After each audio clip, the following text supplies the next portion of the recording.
Hello, Gary here, and welcome to another episode of Lost Treasure Stories.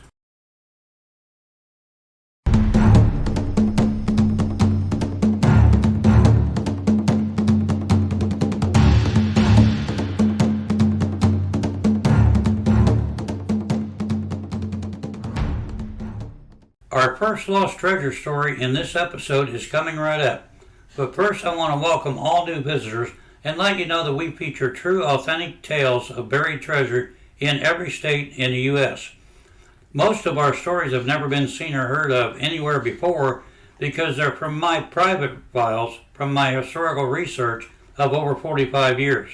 I have hundreds of stories on file.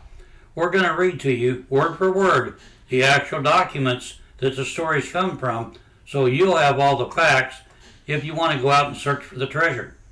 Due to some restrictions that I do have to use an IA voiceover as a narrator, so I hope you don't mind. Without that, I wouldn't be able to bring these stories to you. Fortunately, I've gotten a #1 lost treasure hunting narrator in the whole world to agree to be our narrator. It's none other than Indiana Rocky. So let's get started with the first lost treasure story in this episode. Hang on to your hat, guys, because it's about to get real. This Texas lost treasure story is about 423 solid gold bars, weighing 25 pounds each. Buried in 1899, and still not found, is from a newspaper article December 28, 1933. Gold value in 1899 was about $21 per ounce. With today's spot gold price of about $3,200 per ounce, this buried treasure would be worth well over $50 million if found today. Here's how the article reads. H.C. Barnes, owner of a small cafe here, is equipping himself to dig for gold bars estimated by him to be worth $5 million, in which he believes were buried by the Spaniards in the sands of Spring Creek Valley, 30 miles northwest of Houston. As Barnes told the story, the map, which is the key to the supposed buried treasure, was given to him by a Mexican in 1899. The Mexican said he received it from his grandfather, a Spanish officer, who hid the gold when his forces encountered danger along the old road from Nacogdoches to San Antonio, near what is now Rose Hill. This, of course, is not a cinch, Barnes said. I have no way of knowing definitely that the gold is there. I was an orderly in the old Houston infirmary, Barnes began his story, when a Mexican workman on the railroad was brought in. His leg had been cut off by a train. I felt sorry for the poor fellow, and was attentive to him. The doctor told him he could not live and asked for the name and address of relatives. The Mexican had no relatives and asked that I be called in. He gave me $160 in cash and this map, which he said he received from his grandfather. The map had on it in Spanish the notation that 423 bars of gold each weighing 25 pounds were buried on the site designated. This Mexican spoke perfect English and appeared to be educated. I believe he had run out of money and was here working as a laborer to raise more money for his gold hunting expedition. According to the map, the gold was buried near a horseshoe lake. On a peninsula extending into the lake was a big pine tree. The site of the buried treasure was marked on a map as so many feet toward the sun from the pine tree. For more than a year, Dr. Joe Stewart, who treated the fellow, and I searched for such a lake but could not find it. A short time ago, a friend of mine from the Rose Hill area was in my restaurant and I asked him where I could find some bullfrogs. He told me there were plenty of them in a lake near his home. I asked some questions and found from his description that the lake tallied with the one marked on my map. I went out there with him, and sure enough, it was the lake I've been looking for. The lake covered about 15 acres. The pine tree was chopped down 10 or 15 years ago, but the stump is still there. It was a big pine tree, about 4 feet in diameter. That's the end of the newspaper story. Mr. Barnes didn't find the gold. The doctor didn't find any gold, and Mr. Barnes' friend never found any gold either. In fact, it's been said that nobody found any treasure at this site, but it sure sounds like the Mexican man was being truthful. After all, Mr. Barnes found a lake that fit the Mexican man's description perfectly.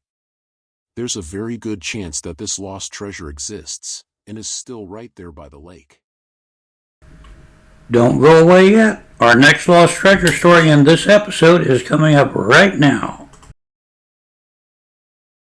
This newspaper article talks about a lost treasure in Washington state. It's dated March 6, 1911 and reads, "In an effort to unearth rich treasures believed to be buried on the homestead of Bledlos Ron, an aged hermit, who died this morning at the Colfax Hospital, a searching party, headed by Coroner L.L. Bruning, is today digging up the soil. Many thousands of dollars of gold is believed to be hidden somewhere on the farm." Goose Hunter Ron, as the hermit was called, was one of the most eccentric characters in this section. Born in Scheiswig, Holstein, Germany, 90 years ago, he sailed for America when 23 years of age, landing at Davenport, Iowa, where he purchased a ranch. Soon after he sold the farm, and turned the cash into gold, started across the plains to Sacramento in 1879. He drove to Whitman County and took up a homestead 20 miles east of Colfax, on which place he lived alone until his death. It was known that Ron was worth a fortune, but as he had no relatives in the West, and as he seldom left his homestead, is to believe the money is hidden somewhere on the farm. Ron was taken to the hospital Saturday night by neighbors. He failed to rally, but gradually sank until death came this morning. As a side note to this story, Mr. Ron's gold was never reported found, and is most likely still waiting there on the farm where he buried it. This lost treasure story is from an October 30, 1898 newspaper article about Wacona Falls, Massachusetts. Isaac Stetson, the hermit, was found dead in the woods near his home, in the vicinity of Wacona Falls yesterday, having probably been murdered. An autopsy performed today showed that Stetson had been shot down and that death was instantaneous. Stetson was known to have had considerable money in his hut, but there was nothing to indicate that the place had been rifled. Robbery was probably the motive for the murder, if murder it is. Stetson was an eccentric character and was well known all over the country. Of late years he has lived alone, about 1.5 miles from the nearest neighbor. A large tract of wooded land was inherited by him, and in the days when the tannery and ironworks were in full blast in Cheshire, he made a fortune, which he had since invested in real estate and speculating. He owned about 600 acres of land in Dalton, a farm in Cummington, and considerable property in Kansas. It is estimated that he was worth about $50,000, and notwithstanding his affluence, he denied himself all of the luxuries of life and many other necessities. This hidden money is still missing. And now it's time for our special Lost Treasure Found story.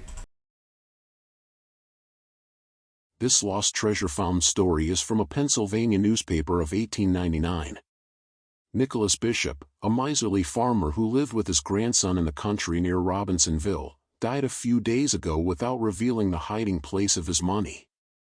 Neighbors had the premises pretty well spaded up, when the grandson, scarcely old enough to speak plainly, told in an innocent way that he had seen his grandfather digging under a tree in a neighboring field. He took the searchers to the spot, and about $2,000, mostly in Mexican gold coin, was found. That's the end of the article, but are there more gold coins still buried somewhere at this location? Anytime lost treasure is found, there's sometimes the possibility of more.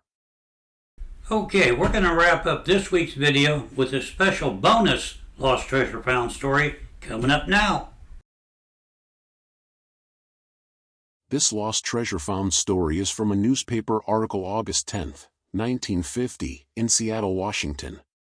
The district head of the U.S. Secret Service said last night his organization will have a few questions to ask about the $8,320 in gold coins found cached this week on a Pierce County farm.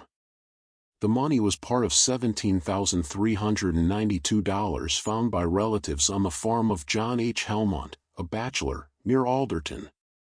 Helmont died this week.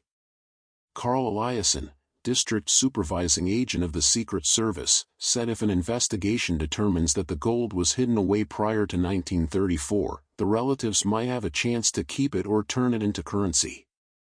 Possession of gold money, except as a museum or collector's item, was made illegal in 1934.